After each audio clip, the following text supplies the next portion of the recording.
was really mentioned again and again that we are starting as a main point with the user focus and the mutual understanding within the group and a mutual understanding of the decision context. So it's about developing trust also and clarifying rules. And the question came up, what is co-production? I mean, this is an important one because we see here that there needs to be a joint understanding in the group working together about what is co-production, how they are working, and who is doing what. We noted the issue like crossing borders. So co-production is a lot about crossing borders, opening to other perspectives, to other groups within the group of stakeholders. And the most important principles, having a look at this one, would be building trust and also the equality issue and the accessibility for all the stakeholders. In the second round with the same topic, we discussed also the issue of the user perspective and the clarification of the objective we have in such a process. And which was interesting, I think, also here was the standardization perspective, saying that there needs to be a clearly moderated and guided process in order to delivering results and impact. We discussed a lot about impact here, and we learned that also the issue impact has to be defined. What is the impact we understand from the process we are developing? Is impact the decision made at the end? Is impact the written paper? Is impact a good climate decision at the end? What is it? And how can it be measured? So there should also be potentially KPIs defined in the beginning of such a process. And from the more social perspective, we had the issue of enough resources from everybody. So stakeholders should be equally involved. And in terms of the principles, it's about a clear objective and about an iterative process. So we need to go again and again through the points.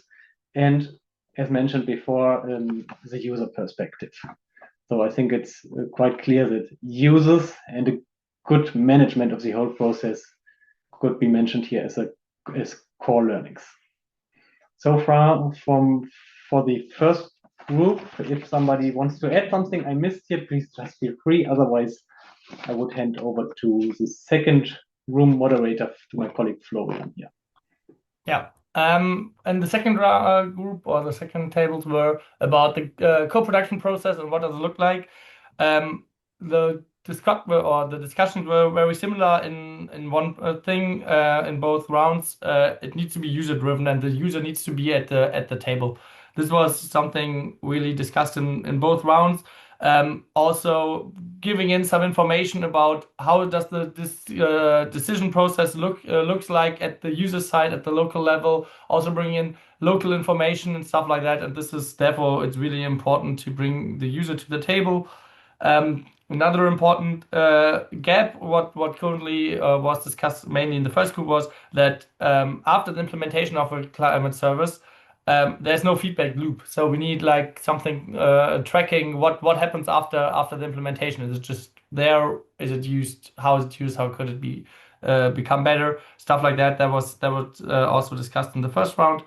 And what was important in the second round is that really this communication about the climate services is key. That we really have interaction between the stakeholders in the co-production process. That is really that they discuss about the topic, that they find out what is the objectives, why do we do that, why do we bring that together. This was mainly what was discussed in my two rounds. I don't know if anyone wants to add. Feel free. Otherwise, I would give it back to you, Jacob, for introducing the next one. Thank you, Florian. So if there's anything to be mentioned or added, just feel free to raise your hand or just speak up. Otherwise, I would hand over to Sayura on the issue of barriers and enablers in climate service co-production, and we are happy to learn what you discussed in your two rounds. Yeah, thank you, Jacob. In the first round, I will start with barriers and then a bit with enablers and solutions. We identified different type of enablers, barriers, one being general about co-production, and that is a bit more time, resource, and funding constraints can take place depending on the type of climate service you want to or you need to deliver. Also around timing, and another barrier that was seen is the low trust among the different stakeholders. And also one barrier that was seen connecting to the first and second barrier is the lack of time that leads to lack of patience to understand each other. So it's related to time and resource constraint, but it's also how it affects trust, which is a main barrier in co-production. And also it's related to how different stakeholders understand each other. This different understanding, like it can be from institutional silos, it can be different terminology, scientific terminology being used, insufficient climate literacy. So this topic was seen in both round one and round two. And then also in round one was identify as a barrier how to sustain this engagement of the different stakeholders needed to go through the starting point to the delivery of the climate service. And then also it was in the first round, it was identified the lack of formal structure, so no clear platform for this engagement and maintaining this sustained community. In the second round, also it was identified as a barrier, the top-down approaches that are often applied, which does not lead to consider the context. Then if we think about the enablers, quite often it was done separately, but many of the enablers are tackling these barriers, like having clear roles, realistic planning, more than one cycle in this development of the climate service. Also, something that I found interesting about the post-it about the open mind and curiosity as enabler that can be linked to having a low trust, so and how to engage people. This can be enabler. Also as enabler of the co-production, how important it is to engage the stakeholders from the start to the end. And then around the barriers of knowledge and lack of mutual understanding, it was highlighted in both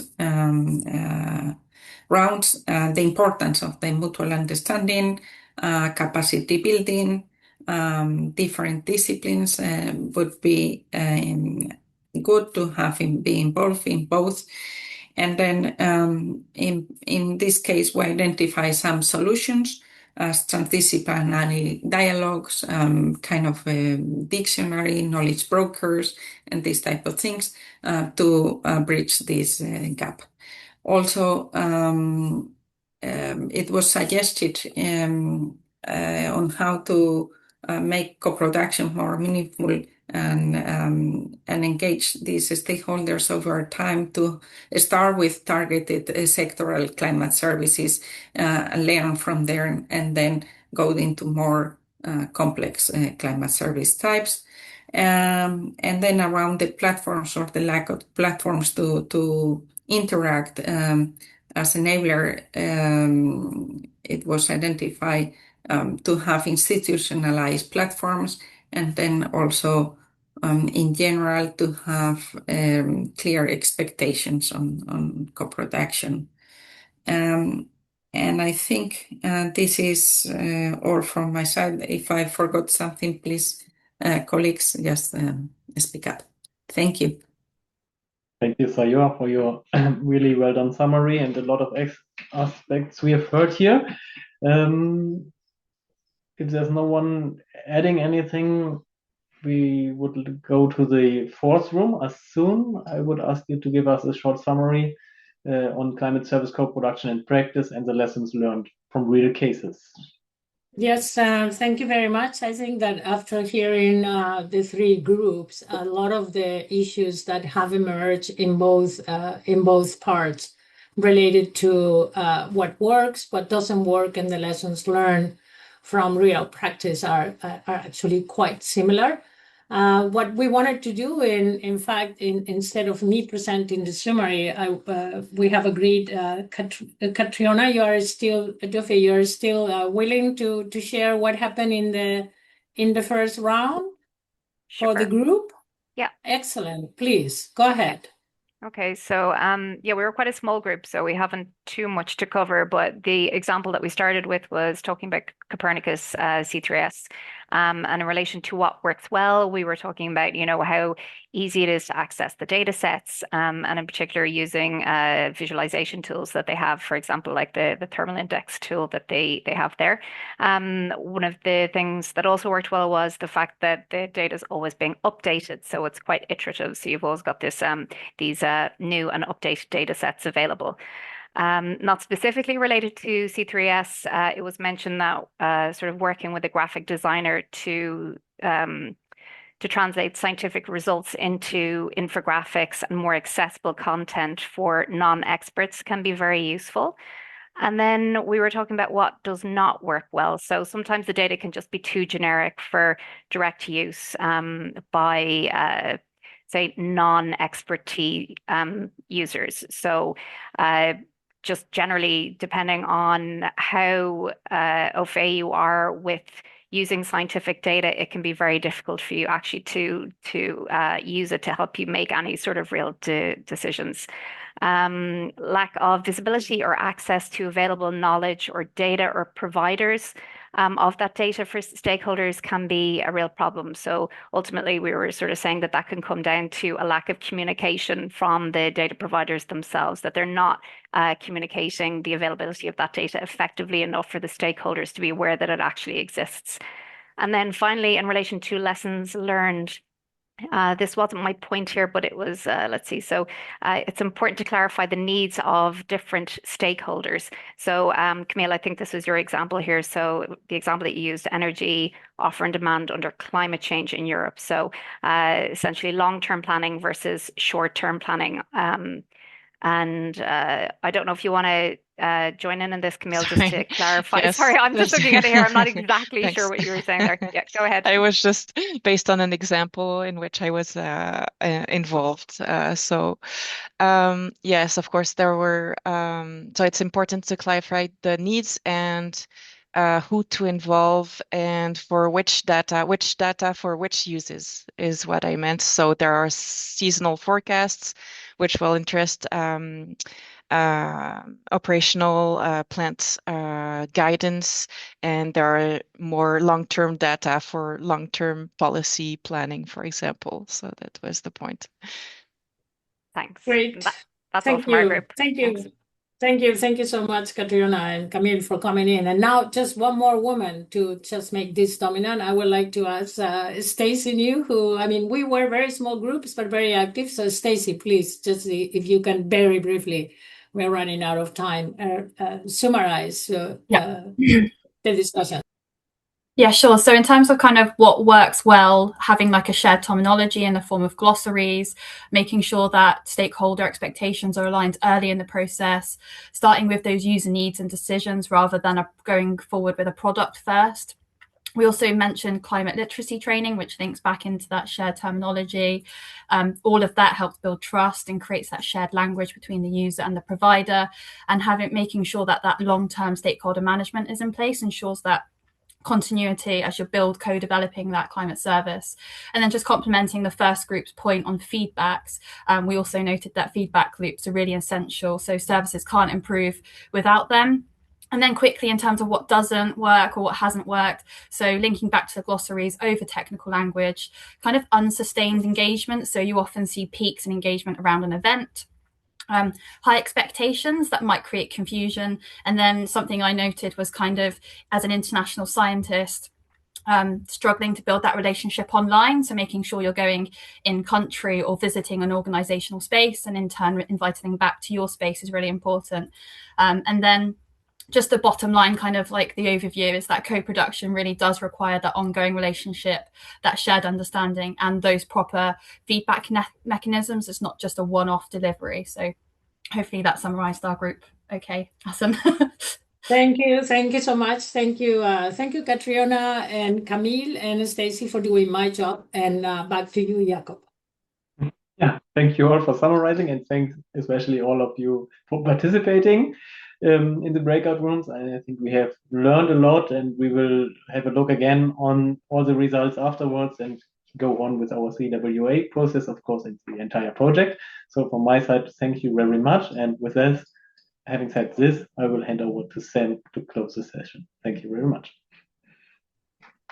Thanks, Jakob. Yeah, no, that was fascinating, and I hope you don't mind. I just have kind of some brief reflections on the discussion. I mean, listening to the discussion in Sayor's group, around what makes good co-production, it kind of made me wonder what makes what are the risks of bad co-production, and maybe that's a question we probably should explore. Is in certain cases where there aren't there isn't a certain environment, maybe buy-in, time, resources to do a good co-production process, is it worth it, or should we hesitate in doing what we think is the ideal by trying to collaborate in the development of a service? So yeah, there are just some thoughts I had as I was kind of dipping in and out of the different groups. But no, very fascinating discussions going on. So thank you everyone for your active participation and valuable contributions during the breakout discussions, but also throughout the morning. We hope these exchanges have generated useful ideas and practical insights for you, and also insights that we can carry forward in the project, of course, and within the CWA process. So thank you again.